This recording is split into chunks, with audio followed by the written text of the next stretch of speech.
የሕክምና ወጪያቸውን የመክፈል አቅም ለሌላቸው ዜጎች መንግስት ወጪያቸውን ሊሸፍንላቸው መሆኑን አስታውቋል። ገቢን መሰረት ያደረገ የክፍያ አገልግሎት ይጀምራልም ተብሏል። በሌላ በኩል ደግሞ የመንግስት ሰራተኞች ደሞዝ እንዳይቆረጥባቸው የሚያዝ አዋጅ መጽደቁን ሰምተናል። ይህም የመንግስት ሰራተኛው ያለ ፍላጎቱ የሚቆረጥበት ገንዘብን የሚያስቀር መሆኑ ታውቋል። ሰላም ቤተሰቦቻችን፣ መረጃዎቹን የት ሀገርና የት ከተማ ሆናችሁ እየተከታተላችሁ እንደምትገኙ በሐሳብ መስጫው ላይ ጻፉልን። በየትኛው ርዕሰ ጉዳይ ላይ መረጃ እንድናቀርብላችሁ እንደምትፈልጉ ማሳውቁን። አሁን ዝርዝር መረጃዎቹን አንድ በአንድ ወደ እናንተ እናደርሳለን። እስከ መጨረሻው አብራችሁን ቆዩ። የሕክምና ወጪያቸውን የመክፈል አቅም ለሌላቸው ዜጎች መንግስት ወጪያቸውን ሊሸፍንላቸው መሆኑን አስታውቋል። የጤና መድህን አገልግሎት ተጠቃሚ ሆነው የመክፈል አቅም ለሌላቸው ዜጎች መንግስት ሙሉ ወጪያቸውን መሸፈን የሚችልበት አሰራር መዘጋጀቱን የኢትዮጵያ ጤና መድህን አገልግሎት ይፋ አድርጓል። ገቢን መሰረት ያደረገ የክፍያ አገልግሎት እንደሚጀምር በአገልግሎቱ የአባላት አስተዳደርና ሀብት አሰባሰብ መሪ ስራ አስፈጻሚ አቶ ጉደታ አበበ ተናግረዋል። በአገልግሎቱ ከዚህ ቀደም ሁሉም ተጠቃሚ እኩል ክፍያ ይከፍል እንደነበር ስራ አስፈጻሚው አስታውሰው በ2017 በጀት ዓመት በ738 ወረዳዎች ከክፍያ ነፃ አገልግሎት መጀመሩን አስታውቀዋል። የጤና ተቋማት ጥራት ያለው የሕክምና አገልግሎት እንዲሰጡ እንዲሁም መድኃኒቶችን እንዲያሟሉ ቀድሞ የ6 ወር የቁርጥ ክፍያ በመጪው በጀት ዓመት እንደሚጀመርና የተጠቃሚዎች መረጃም ሙሉ በሙሉ ዲጂታላይዝ እንደሚደረግ ተናግረዋል። የሁሉም የአባላት ዝርዝር በጾታና በስም ተለይቶ ዘመናዊ የመረጃ አያያዝ ተግባራዊ እንደሚደረግና አሰራሩን ማዘመን ላይ በትኩረት እየተሰራ መሆኑን አቶ ጉደታ ተናግረዋል።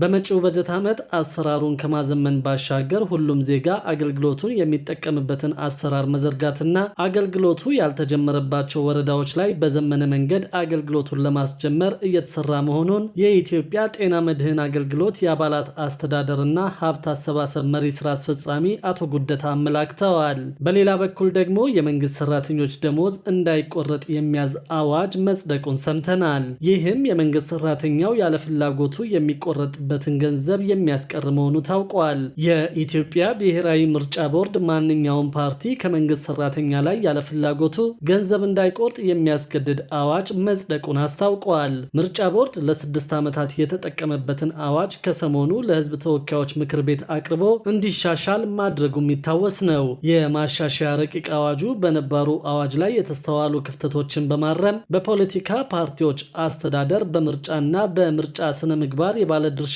አካላት መብትና ግዴታ ሚዛናዊነትን ለመጠበቅ የሚያስችል ድንጋጌዎችን ያካተተ መሆኑ ተገልጿል።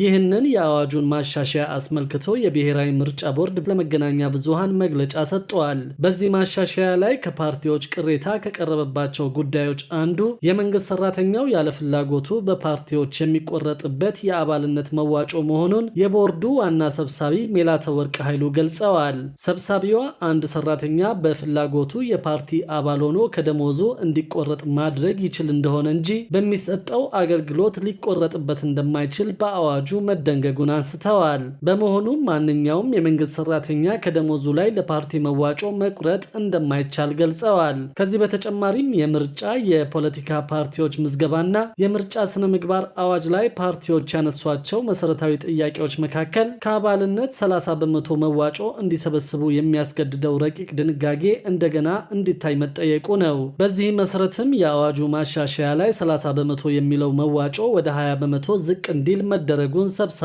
ገልጸዋል። በመሆኑም ማንኛውም ፓርቲ ይህንን 20 በመቶ የአባልነት መዋጮን ማቅረብ ካልቻለ ከመንግስት የሚሰጠውን ድጋፍ ማግኘት አይችልም ሲሉም ተናግረዋል።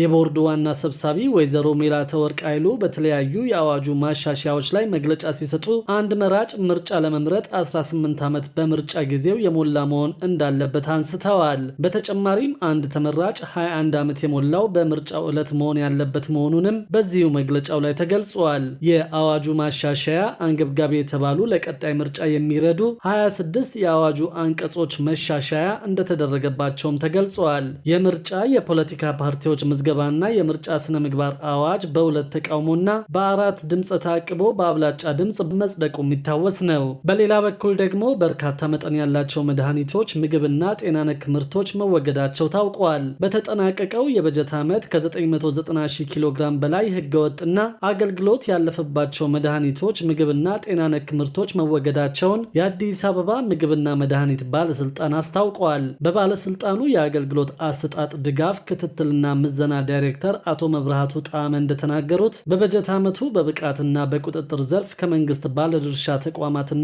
ከሲቪክ ማህበራት ጋር በመቀናጀት በርካታ ስራዎች መከናወናቸውን አስታውቀዋል። በቅንጅታዊ አሰራሩ ህገወጥነትን በመከላከልና አገልግሎት ያለፈባቸውን የተበላሹ ምርቶች በማስወገድ ረገድ 28000 ኪሎ ግራም በላይ መድኃኒት፣ 961000 ኪሎ ግራም በላይ ምግብና ጤና ነክ ምርቶች፣ 319000 በላይ መጠጥና ፈሳሽ ምርቶች እንዲሁም ደግሞ 3123 ፓኬት ትንባሆ መወገዱ ታውቋል። ህገወጥ ድርጅቶችንና ነጋዴዎችን በመቆጣጠር ረገድ ደግሞ በ2055 የንግድ ተቋማት ላይ ከቀላል ማስጠንቀቂያ ጀምሮ ከንግድ ስራው እንዲወጡ የሚያደርግ እርምጃ መወሰዱን ገልጸዋል። በበጀት ዓመቱ ባለስልጣኑ 98.4 በመቶ አጠቃላይ አፈጻጸም ማስመዝገቡን የጠቆሙት አቶ መብራቱ የከተማዋን ደረጃ የሚመጥን የምግብና የጤና አገልግሎት እንዲኖር ለማስቻል የቅንጅታዊ ትስስር ክንውኖችን አጠናክሮ እንደሚቀጥል ተናግረዋል። የባለስልጣኑ ዋና ስራ አስኪያጅ ወይዘሮ ሙሉመቤት ታደሰ በበኩላቸው በተጠናቀቀው በጀት ዓመት ማህበረሰቡ በምግብና በጤና ዘርፍ ጥራት ያለው አገልግሎት እንዲያገኝ ለማስቻል ከባለድርሻ አካላት ጋር ቅንጅት በመፍጠር መሰራቱን ገልጸዋል። እንደ ዋና ስራ አስኪያጇ ገለጻ የንግዱ ማህበረሰብ የራሱን ተቋም እንዲቆጣጠር ተደርጓል። ማህበረሰቡ የጤናው ተቆጣጣሪ እንዲሆን ፎረም ተመስርቶ ተግባራዊ እንቅስቃሴ እየተደረገም ይገኛል። በተጨማሪም ለህብረተሰቡ ግንዛቤ ለመፍጠርና የሚዲያ ፎረም ተቋቁሞ በበጀት ዓመቱ በርካታ የግንዛቤ ማስረጽ ስራዎች መከናወናቸውን አስታውቀዋል። የጤና ጉዳይ የሁሉም አካላት ጉዳይ ስለሆነ አሁን ከተከናወነው ተግባር የበለጠ አፈጻጸም ለማስመዝገብ ከፍተኛ ርብርብ ማድረግ እንደሚገባም አሳስበዋል።